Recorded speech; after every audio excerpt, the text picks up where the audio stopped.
নতুন কিছু ট্রেন্ড আসবে আর সেটা আমি করব না, এটা হতেই পারে না। তোমরা অনেকেই বলেছো বাবল ট্রেন্ডটা করতে, ফাইনালি আমি আজকে বাবল ট্রেন্ডটা করব। আমি আমার সিম্পল ফেস ওয়াশ আর জেল, শাওয়ার জেল নিয়েছি, এটা দিয়ে দেখবো বাবল হয় কি। ফেস ওয়াশ দিয়ে ট্রাই করব, জানি না হবে কিনা।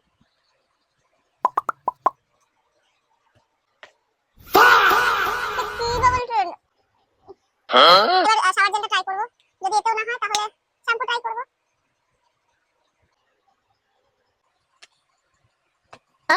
আমার সাথে হচ্ছে না কেন? ফেস ওয়াশ আর শাওয়ার জেল দিয়ে তো হলো না, লাস্ট অপশন আমার কাছে শ্যাম্পুই। সবাই শ্যাম্পু দিয়েই করেছিল, এই শ্যাম্পুটাই মতো আই গেস কিছু।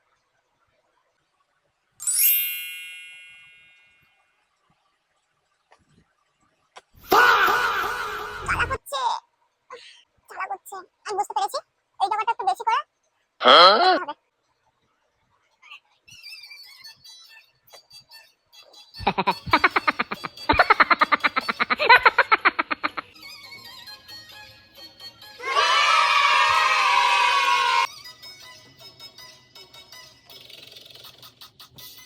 খুবই বাজে একটা ট্রানজিশন এটা, মানে দেখতে ভালো লাগে বাট করতে গিয়ে আমার ঠোঁট পুরো এইখানে এখানে এই হিটারগুলো জ্বালা করছে। আমি আমার মেকআপটা কুইকলি করে আসি, যাতেই মানে ফুলে রয়েছে। সো আমি এখানে মার্সের এই লিপ লাইনারটা ইউজ করব ফর গ্লস। কিছুই অ্যাপ্লাই করছি না লিপসে আজকে, এটা নিউট্রাল আই গেস।